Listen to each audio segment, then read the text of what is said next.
Yo, what's up guys, welcome to my humble YouTube channel where I bring you fanfiction that will brighten your days. Before we start, a subscribe is greatly appreciated, and don't forget to leave a like and ring the bell icon so you won't miss exciting new fanfiction stories. Tensura x COTE. The God and the Genius by Tempest_Moon. Prologue. Third person POV. In the darkest part of the void, a single entity was seen floating aimlessly without any active movements. He was unconscious for countless of millennia after the end of the lifespan of the universe. His friends, subordinates and loved ones was long gone, but he took all of their souls and kept it inside his imaginary space where he can awaken them again. They've been serving him for countless of years, and that being felt pity seeing his subordinates work all of their life for him. So he told them to take a rest and let him handle everything else. Most of his subordinates refused to leave, but due to his promise that he will keep them inside, they all agreed to their master's wishes. After that day, that being went to an eternal slumber, leaving the world on its own natural destruction.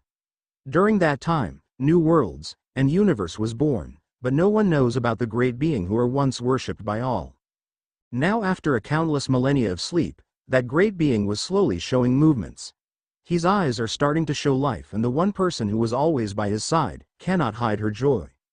Rimuru POV. Master, you finally woke up. The first thing I heard after opening my eyes was the voice of my partner that has been with me since the day I was reborn as a slime. Seal. Sorry for making you wait so long, it must be lonely. No, not at all. I'm with you all this time, so it's not so lonely, but I'm glad that Master is finally awake now. Even when I apologized, Seal seemed to be not bothered about leaving her for so long. Okay, even if you say so, I'll still apologize, because of my selfishness that you have to went through with such loneliness.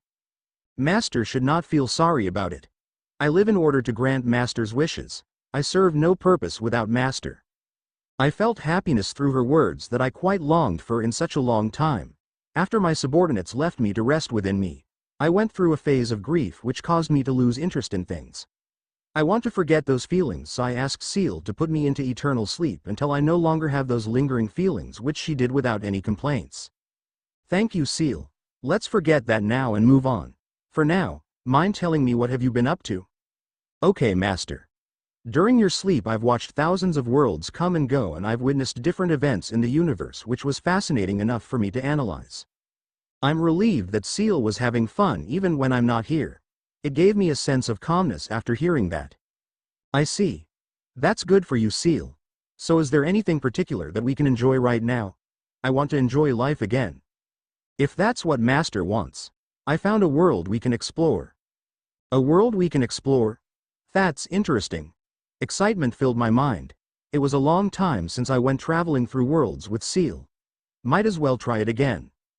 That's interesting. But I want to feel human again. Would that be possible? Totally.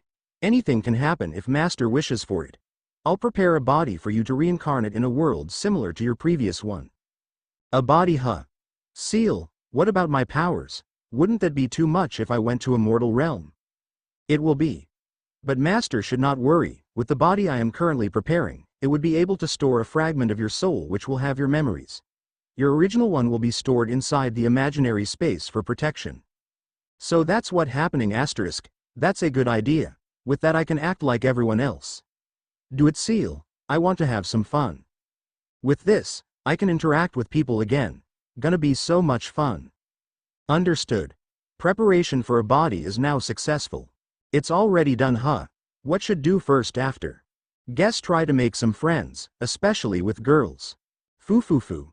Integration of soul within the human realm is successful. A body of a girl is successfully acquired. Did hear that right, Seal? What do you mean by that? Process will start in 3, 2, 1. My voice only fell onto a deaf ear as Seal was already finished transferring me to my own imaginary space.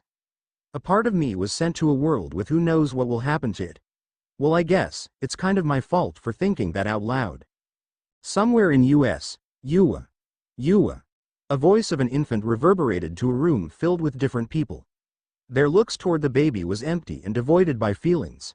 They did not feel happy nor sad about it, they just didn't care. Where am I? What is this place? The first thing I see when I opened my eyes was a bright light that came from the ceiling. There were people around me in a suit and white coats staring at me with coldness in their eyes. Even when I'm in such state, my perception is still sharp and I can clearly grasp the faces of those people. Robert, looks like she was successful at giving birth to your child. As for our agreement, you are obligated to give us the full rights of this child to excuse you for your mistakes. A tall, skinny man with glasses talked to a man with a big belly and a weird mustache. Yes, I understand. I do not intend to cross path with the agency again. This is the worst punishment I got, but I'm still grateful for our boss's kindness. It's good that you understand. Apparently I was being sold out by my so-called father to the skinny man in the glasses. Darling, please reconsider. Is there any other choice than giving her up? I want to raise our child. Please don't do this. The woman who has been carrying me let out a cry while begging Robert, my so-called dad. We can't, Eva. This our last chance to make things right and I don't want to lose this chance. The woman named Eva stopped crying and glared at Robert. How cruel of you. This is your child, you're right. That thing is my child, so I have the rights to decide what's good for her. You're ridiculous. To say that thing in front of your own blood was totally disgusting. Enough with your talk, woman. If you want to sacrifice yourself, then so be it. But let me tell you something, I'm not going to take care of that thing no matter what decision you decide. After that argument, Eva started crying again. She didn't protest anymore and just hugged me closer to her. I'm afraid we must go now. And I'm taking that child with us. Please be rest assured. Her safety will be our priority and she will be given the best education any person could only wish for. The tall, skinny man broke the awful cries of Eva. She slowly looked at the man and said, "Please just give me a couple of minutes with her. I want to see my baby for a little longer. That's all I ask." Seeing the look of the pleading woman, the tall man stepped back and just stood there. Eva then caressed my hair while tears fell through her eyes. "Rimuru, my sweet baby girl, I'm sorry you'll have to grow up without your parents. I will not ask for your forgiveness, but please know that I love you and will always will." Eva spoke those words with difficulty. I can feel the pain in her voice while saying those words. I didn't respond due to me being a baby, but after her farewell I was taken away by the tall man together with his friends. Isn't it a bit cruel, Ray? The tall man's name was apparently Ray. He carried me while they walked through the hall of the hospital to the car. That's what people get when they cross with the agency. They got too lucky that this is only what they got. Yeah, I guess you're right, but what are we going to do with this kid? Raise her, teach her. I believe she can be a valuable asset against that delusional idiot. Delusional idiot? You mean the director of the White Room? Yes, that's who I meant. I got information that his son was born a year ago. He has a son. Yes. This information is classified, but I've still managed to get my hands towards those. You're too incredible, Ray. Don't flatter me, John. Anyways, they said that he already sent his child to his own facility to nurtured. Wow, that's too sad for the poor boy, isn't it? I'll consider himself lucky. This girl will face a much harder environment than him. At that point, John's eyebrows raised after hearing the words of Ray. What do you mean? It's simple, this child will be sent to our own facility to grow. John's face turned horrified. The black box? Are you serious? Yes, I'm serious. When this girl met the required age, she will be sent there to study. If you put it that way, her future are surely going to be much worse than him. They ended their conversation after arriving at a tall building. I was hearing everything from start to finish, but no one will suspect me for anything. Third person POV. After that, Rimuru was first raised in Ray's household, in which she was carefully taken care of. Even at the early age she was taught extreme discipline, but thanks to her long life, this was nothing out of the norm for her.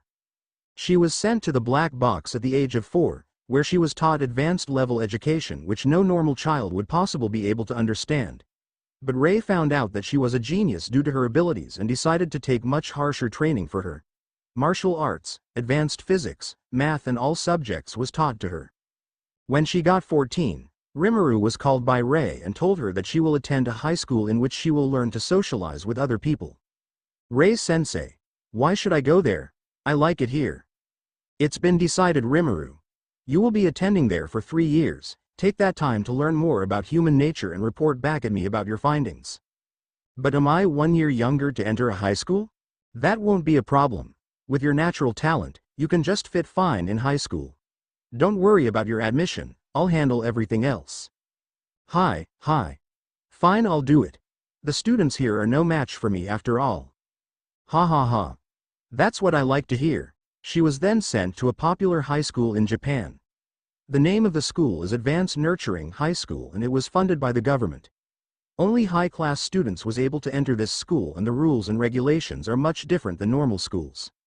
Little did anyone know that Rimuru was excited about this.